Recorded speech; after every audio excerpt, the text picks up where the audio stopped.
جنگ عظیم ایک میں لاکھوں کی تعداد میں انسان مارے گئے، بہت خون بہا، معاشی طور پر بہت زیادہ نقصان ہوا، اکنامک سسٹمز کولیپس ہو گئے تھے۔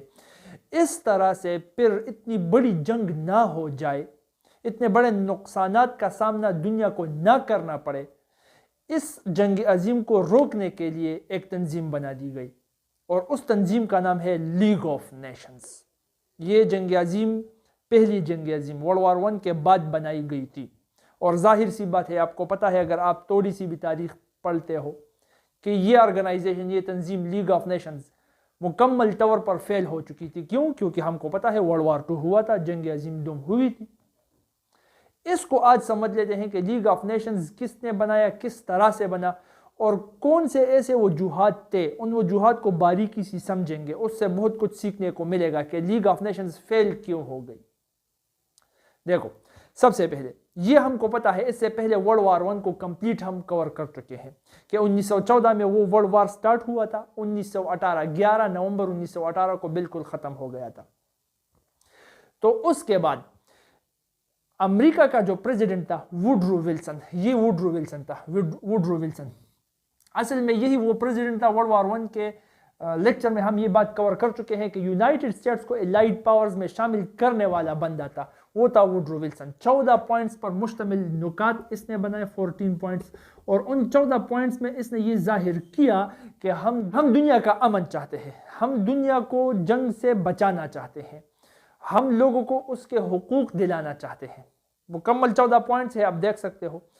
اس کی سمری یہ ہے، تو اس سے لوگ قائل ہو گئے، اس کے ساتھ مل گئے، بہت سے ممالک الائڈ پاورز میں شامل ہو گئے، اور الائڈ پاورز نے سینٹرل پاورز کو ہرا دیا۔ اسی کو پھر ہم وکٹوریس نیشنز کہتے ہیں، الائڈ پاورز کو، جنہوں نے پہلی جنگ عظیم کو جیتا۔ تو یہ ووڈرو ولسن جو تھا، یہ آئیڈیلسٹک قسم کا آدمی تھا، آئیڈیلزم کو ماننے والا تھا۔ اب آئیڈیلزم کیا چیز ہے؟ دیکھو، آئیڈیلزم میں یہ مانتا تھا کہ ہم ساروں کو اچھا سمجھیں گے، سارے نیشنز کو، سارے اقوام کو ہم اچھا سمجھیں گے، بہتر سمجھیں گے، تبھی جا کر ہم ایک دوسرے کو جب برا نہیں سمجھیں گے، تبھی جا کر جنگ سے ہم روک سکتے ہیں۔ جو کہ ظاہر سی بات ہے، نام سے ظاہر آئیڈیالزم یہ صرف تھیوریٹیکل باتیں ہیں، پریکٹیکل میں یہ اپلائی نہیں ہوتا۔ کس طرح سے آپ ہر ایک کو اچھا سمجھ سکتے ہو؟ مطلب اس کا چور کو بھی آپ اچھا سمجھو گے، ڈکیت کو بھی اچھا سمجھو گے، ریپر کو بھی اچھا سمجھو گے، تو سبھی اچھے ہیں۔ یہی تو اسلام آپ کو کہتا ہے کہ صحیح اور غلط کا تمیز کرو، جو غلط ہے اس کو غلط کہو، جو صحیح ہے اس کو صحیح کہو، تبھی جا کر امن انصاف کا نظام دنیا میں قائم ہو سکتا ہے۔ وَقُولُوا قَوْلًا سَدِيدًا، قرآن مجید کی آیت ہے، حکم ہے، سیدھی بات کرو۔ تو اسی آئیڈیالزم پر بیسڈ اس کے تھاٹس تھے، اسی پر بیسڈ اس نے پوائنٹس بنائے، اور اسی کی تھاٹ کی وجہ تھی کہ لیگ آف نیشنز وجود میں آ گئی۔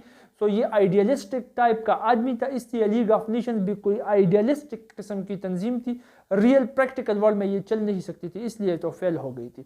تو یہ ووڈرو ولسن وہی آدمی تھا جس نے لیگ آف نیشنز کو قائم کرنے کی کوشش کی، اور اسی کی کوششوں سے 10 جنوری 1920 کو لیگ آف نیشنز قائم ہو گئی۔ اس سے پہلے مختلف قسم کے ٹریٹیز ہو رہے تھے، مطلب 1918 میں جنگ ختم ہو گئی، اس کے بعد پھر آہستہ آہستہ لیگ آف نیشنز وجود میں آ رہی تھی، پراپر طریقے سے اسٹیبلش 10 جنوری 1920 کو ہوئی تھی۔ دیکھو، اب لیگ آف نیشنز میں بالکل یونائٹڈ نیشنز کی طرح، تھوڑا سا یونائٹڈ نیشنز ڈیفرنٹ ہے، وہ ہم بعد میں بتائیں گے۔ اس میں ایک اسمبلی تھی، اسمبلی کیا تھا؟ اسی لیگز کے پارلیمنٹ کو اسمبلی کہتے ہیں، تقریباً 42 اسٹیٹ اس میں شامل ہو گئے تھے، یہ لیگز کا ایک پارلیمنٹ تھا۔ اسمبلی کا کیا کام تھا؟ لیگ آف نیشنز میں جو اسمبلی تھی، اس میں جو 42 اسٹیٹس تھے، اس کا کام کیا تھا؟ دنیا میں امن قائم کرنا، دنیا میں دوسری بار ایسی جنگ نہ ہو، جہاں پر جنگیں ہو رہے ہیں ان کو ختم کرنا، امن قائم کرنا، اس کا کام تھا۔ آئین میں، قانون میں کس قسم کے امینڈمنٹس، ترامیم کرنے چاہیے، اس کا مشورہ دینا، اس کی مشاورت کرنا، اس میں وہ ترامیم کرنا، یہ اسمبلی کا کام تھا۔ اور نان پرماننٹ ممبر، جو کہ کونسل میں 2 قسم کے ممبر ہوتے ہیں، ایک پرماننٹ مستقل اور ایک نان پرماننٹ جو کہ مستقل نہیں ہوتے۔ تو نان پرماننٹ جو مستقل نہیں ہو، اس کو الیکٹ کرنا اسمبلی کا کام تھا، election of non permanent member in the council, تو اس کو ہم کہتے ہیں اسمبلی۔ اب اسمبلی نہیں، اصل طاقت لیگ آف نیشنز میں ہوتی ہے کونسل کے ساتھ، جو کہ یونائٹڈ نیشنز میں آج سیکیورٹی کونسل، سلامتی کونسل کے نام سے जाना जाता है। कौंसल क्या चीज़ है? उस वक्त लीग ऑफ नेशंस में कौंसल में 4 परमानेंट मेंबर थे, 4 परमानेंट मेंबर। वो कौन थे? जाहिर सी बात है जो ताकतवर एलाइड फोर्सेस में मुल्क थे, ममालिक थे। एक ब्रिटेन, एक फ्रांस, एक इटली, एक जापान। अब आप बोलेंगे कि यूनाइटेड स्टेट्स भी तो बहुत ताकतवर था, वो कहाँ गया? वो अगले पॉइंट में हम क्लियर करेंगे। तो ये 4 परमानेंट मेंबर्स थे कौंसल के। इनके पास वीटो पावर था। वीटो पावर आप जानते हो कि अगर कोई फैसला लेने जा रहा है इस लीग ऑफ नेशन में कोई भी स्टेट, तो उसको रद्द करना, ये इन चारों के पास ये ताकत मौजूद है। इन चारों में से अगर एक भी राजी नहीं हो उस फैसले पर, तो वो फैसला हो नहीं सकता, वो वीटो कर देगा उसको। इसको हम कहते हैं वीटो पावर। तो इन चारों के पास वीटो पावर थी। काम इनका क्या था? इंटरनेशनल लेवल पर जो डिस्प्यूट, जो झगड़े, जो जंगें हो रही है, बॉर्डर पर जो तनाज़ात चल रहे हैं एक दूसरे के साथ, जिस तरह से लाइन ऑफ कंट्रोल पर चलता है इंडिया और पाकिस्तान के अपने बीच कश्मीर के इशू को लेकर, इस तरह जिस तरह ताइवान के बॉर्डर पर चल रहा है, लद्दाख पर चल रहा है, इन इंटरनेशनल डिस्प्यूट्स को सेटल करना, इन तनाज़ात को ख़त्म करना, इन तनाज़ात को संवारना, ताकि ये कोई जंग की शक्ल ना ले, क्योंकि इनका काम ही है अमन कायम करना। इस नाम पर ये तंजीम बनी है, तो ये सेटल करना इनका काम है काउंसिल का। और इनकी मीटिंग होती थी साल में 5 मरतबा। नाम की मीटिंग होती थी, अगर आप डिटेल से पढ़ लो इसको, इसलिए लीग ऑफ नेशंस भी नाकाम हो गए। इसके अलावा इसमें एक इंटरनेशनल कोर्ट ऑफ जस्टिस था, मतलब इंटरनेशनल लेवल का अदालत। अगर कोई मसला इंटरनेशनल हो तो वो फिर एक मुल्क के कानून के मुताबिक नहीं, इंटरनेशनल कानून के मुताबिक हल होगी। तो वो इंटरनेशनल कानून जो इंटरनेशनल अदालत में होगा, वो कहाँ पर होगा? तो वो international court of justice league of Nations में होगा। फॉर एग्जांपल पाकिस्तान में कुलभूषण यादव पकड़ा गया, या वो जो एक दूसरा था वो ब्लैक वाटर वाला, नाम भूल गया मैं। तो ये अब ऐसे मसाइल, ये इंटरनेशनल लेवल के मसाइल है। या आफिया सिद्दीकी अमेरिका में पकड़ी गई है, तो ये इंटरनेशनल लेवल के मसाइल है। ये ना अमेरिका के कानून से, ना पाकिस्तान के कानून से, ना इंडिया के कानून से हल होगी। ये इंटरनेशनल लेवल के कोर्ट में हल होगी और इंटरनेशनल लेवल का जो कानून है उसके मुताबिक हल होगी। तो इसलिए ये अदालत बना दिया गया, इंटरनेशनल कोर्ट ऑफ जस्टिस। तो उसमें तकरीबन 15 जजेस थे। 15 जजेस में जो 11 थे वो परमानेंट जजेस थे, मतलब जजेस थे, और 4 जो थे वो डिप्टी जजेस थे, डिप्टी जजेस। और इनका इंटरनेशनल कोर्ट ऑफ जस्टिस का एक काम दूसरा ये था कि असेंबली और कौंसिल को नसीहत करना है, लीगल एडवाइस देना है कि किस तरह से इक़दाम करना चाहिए। तो ये कोर्ट हुआ वहाँ पर, जो वो भी अपना काम नहीं कर रहा था, ताकतवर लोगों के हाथ में था। अब देखो काजेज ऑफ फेलियर, ये फेल क्यों हो गया? काजेज ऑफ फेलियर क्या है? तो मेरे मुताबिक 2 मेन वजूहात है, सिर्फ 2 मेन वजूहात, जिसको आप समझ लो तो आपको समझ में आ जाएगा कि लीग ऑफ नेशंस फेल क्यों हो गई थी। एक रिमूवल ऑफ मेजर पावर्स और दूसरा principle of unanimity. Removal of major powers, देखो अगर आपको कोई भी तंजीम चलाना हो तो या तो आप उसमें अपने साथ ताकतवर मेंबर्स रखेंगे, अगर ताकतवर मेंबर्स नहीं रख सकते तो फिर ताकत खुद अपनाना पड़ेगा। ताकत के बगैर इंटरनेशनल लेवल पर आप कोई तंजीम चला नहीं सकते। ये बात कॉमन सेंस से इंसान को वाज़ेह होती है अगर थोड़ा सा आप सोचें। ताकत की ज़रूरत लाजिमी होती है, इसलिए तो इस्लाम कहता है कि सिस्टम को कायम करना है। इस्लाम सिर्फ मजहब का नाम नहीं है। जो 5% हम इबादत को मजहब का नाम देते हैं वो सिर्फ 5% है, 95% और भी दीन है। दीन इसलिए कुरान में अल्लाह ताला कहते हैं कि दीन में मुकम्मल तौर पर दाखिल हो जाओ। तो दीन एक सिस्टम का नाम है, पूरा सिस्टम नाफिज करना पड़ेगा तभी जाकर। जब आप में खुद ताकत नहीं हो, खुद सोचो, आप किसी को इंसाफ दिला सकते हो? बदमाशों का आप मुकाबला कर सकते हो ही नहीं सकता। तो ताकत तो लाजिमी है। तो या तो ताकतवर दोस्त अपनाने चाहिए, ताकतवर दोस्त आपके साथ तंजीम में नहीं है तो खुद ताकतवर बन जाओ, तभी आप इंटरनेशनल लेवल के तंजीम चला सकते हो। यही गलती यहाँ पर हो गई। जो पावरफुल स्टेट्स थे वो इनमें या तो शामिल नहीं हुए या इन्होंने हटा दिया, या यहाँ से हट गए और इन्होंने मना करने की कोशिश नहीं की। जिस तरह से यूनाइटेड स्टेट के सीनेट ने लीग ऑफ नेशंस में शामिल होने से इनकार कर दिया और यूनाइटेड स्टेट्स शामिल नहीं होगा, और इन्होंने कोशिश भी नहीं की उसको शामिल करने के लिए, वो बाहर हो गया। इसलिए यहाँ पर आपको यूनाइटेड स्टेट्स नज़र नहीं आ रहा। USSR रशिया एक पावरफुल यूनियन था उस वक्त, उसने फिनलैंड पर हमला किया। फिनलैंड के हमले की वजह से वो यहाँ से हट गया। जर्मनी, हिटलर पावर में आ गया, वो तो खुद दादा था, दादागिरी करता था। जब वो पावर में आ गया तो उसने बोला कि मैं लीग ऑफ नेशंस का हिस्सा नहीं होना चाहता हूँ, हम तो नाजी लोग हैं, दुनिया के नाजीज़म इसको हम कहते हैं, दुनिया के बेहतरीन लोग हैं हम। वो एक कंसेप्ट जर्मनी के लोगों में उसने डाल दिया और उनको इतना जज्बाती कर दिया जर्मनी के लोगों को कि उनको इमोशनली ये दिखने लगा कि हाँ हम सबसे बेहतर है और इन सबको हमारी बेहतरी माननी पड़ेगी। और फिर आपको पता है कि किस तरह से फसाद बर्पा किया था उन्होंने।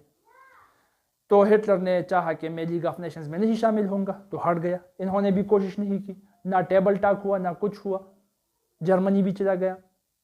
जापान ने चाइना पर अटैक कर दिया, उस अटैक की वजह से जापान भी चला गया। इटली ने तकरीबन यूटोपिया पर हमला किया था, उससे इटली हट गया। तो ये जो मेन पावर्स थी ये ऑर्गेनाइजेशन से हट गई थी।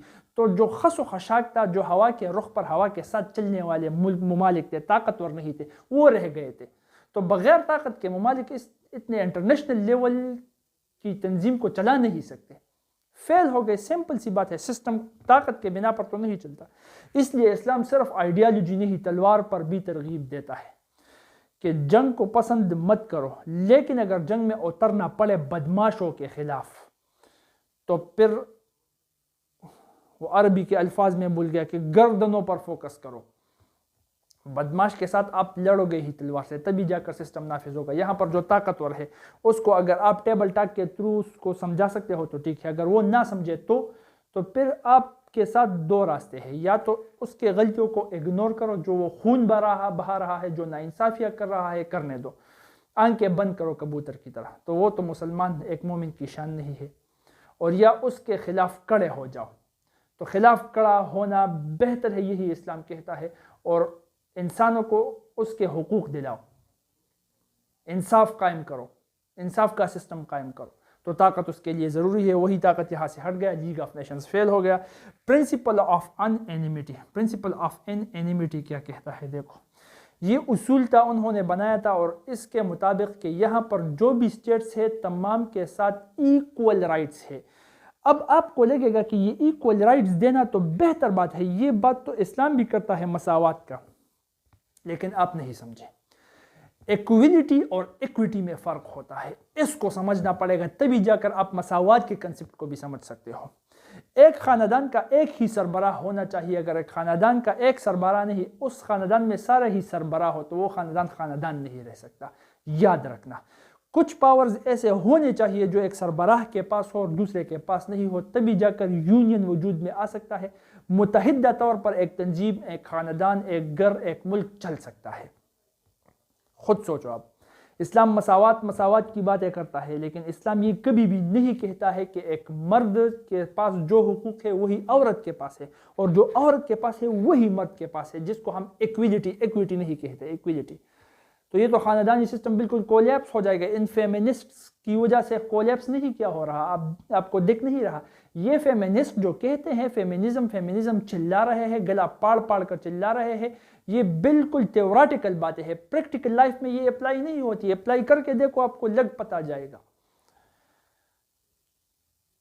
वो मैं बताता हूँ ना, फॉर एग्जाम्पल ओलंपिक्स में दौड़ लगाओ मेल और फीमेल के इकट्ठा, कि ये दोनों तो एक जैसे हैं, क्या फीमेल जीत सकेगी?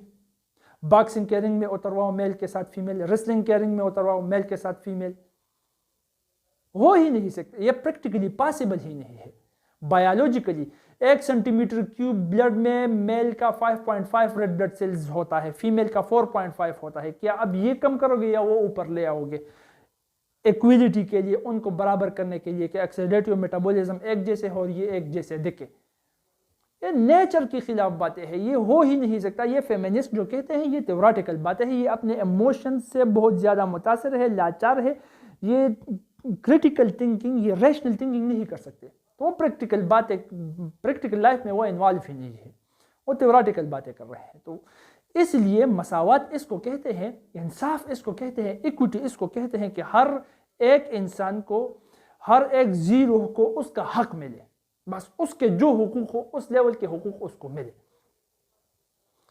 तो उसमें कुछ पावर्स एक के साथ, कुछ पावर्स दूसरे के साथ, एक सरबराह होगा उसके साथ ज्यादा पावर होगा, तभी जाकर सिस्टम चल सकता है। यही यहाँ पर वायोलेट हुआ। हर एक नेशन के साथ इक्वल राइट्स थे, فیصلہ لینے کی، جو یونائٹڈ نیشن میں اب نہیں ہے. اس لیے یونائٹڈ نیشنز اب تک چل رہا ہے، وہ بھی گھسٹ کر چل رہا ہے، اس میں بھی بہت سی خرابیاں ہیں، لیکن اس لحاظ سے کم از کم ٹھیک ہے. وہ میجارٹی کو فوکس کرتا ہے. یہاں پر ہر ایک کے پاس فیصلہ لینے کی اجازت ہو. میں آپ کو ایک ایگزامپل سے بتاتا ہوں. ایک ملک کا صدر یا ایک علاقے کا بادشاہ جو فیصلہ لینے کی قوت رکھتا ہو اپنے سلطنت کے لیے، وہی قوت وہی طاقت اگر آپ اسی سلطنت میں ایک کام کرنے والے مزدور کو دے دو اور وہ بھی وہ طاقت رکھتا ہو کہ اپنے اسٹیٹ کے لیے فیصلہ لے، کیا وہ اسٹیٹ چل پائے گا؟ کہ مزدور کے پاس اتنا تجربہ ہے کہ وہ اسٹیٹ کو چلا سکے، لیکن اپنے ایموشنز سے دھوکہ کھا کے، اپنے ہی غلط سوچوں سے دھوکہ کھا کے وہ کسی بھی وقت کوئی بھی فیصلہ لے سکتا ہے، جو کہ فیصلہ بالکل سلطان کے لیول کا فیصلہ نہیں ہوگا، کیونکہ سلطان کو یہ تجربہ ہے کہ میرے اسٹیٹ میں ہو کیا رہا ہے، دوسرے اسٹیٹ میں کیا ہو رہا ہے، فیصلہ مجھے کس طرح سے لینا چاہیے. تو اگر یہ دونوں کے ساتھ، اس سلطنت میں موجود مزدوروں کے ساتھ، فقیروں کے ساتھ، عام کام کرنے والوں کے ساتھ، سلطانوں کے ساتھ ایک جیسے طاقت ہو فیصلہ لینے کی، تو بہت جلد اس کنٹری کا ستیہ ناش ہو جائے گا، ختم ہو جائے گا، وہ نہیں چل سکتا، غرق اور تباہ ہو جائے گا. تو اسی طرح سے یہاں پر بھی ہر ایک دادا بنا بیٹھا تھا، دادا گیری کر رہا تھا، کیونکہ میرے پاس طاقت ہے فیصلہ لینے کی. تو ہر کوئی اپنی منمانیاں کر رہا تھا. دوسری وجہ تھی جس وجہ سے لیگ آف نیشنز ناکام ہو گئی. تو اس لیے لیگ آف نیشنز ناکام ہونے کے بعد وہی ڈسپیوٹس بڑھ رہی تھی، وہی تنازعات بڑھ رہے تھے، اور 1939 میں ورلڈ وار 2 سٹارٹ ہوا. لیگ آف نیشنز ختم ابھی نہیں ہوا تھا. ورلڈ وار 2 کے بعد لیگ آف نیشنز، جب یونائٹڈ نیشنز بن گئی تب لیگ آف نیشنز ختم ہو گئی تھی، تقریباً 1946 کی بات ہے. تو اب اس کے بعد ورلڈ وار 2 کے وجوہات کیا تھے، ورلڈ وار 2 کس طرح سے ہوئی تھی، دوسری جنگ عظیم، اس کے بارے میں ڈیٹیل سے بات کریں گے، اور اس کے بعد یونائٹڈ نیشنز کس طرح سے وجود میں آ گیا، اب تک چل رہا ہے، اس پر کلاس لیں گے انشاءاللہ. جزاکم اللہ خیرہ و احسن الجزاء.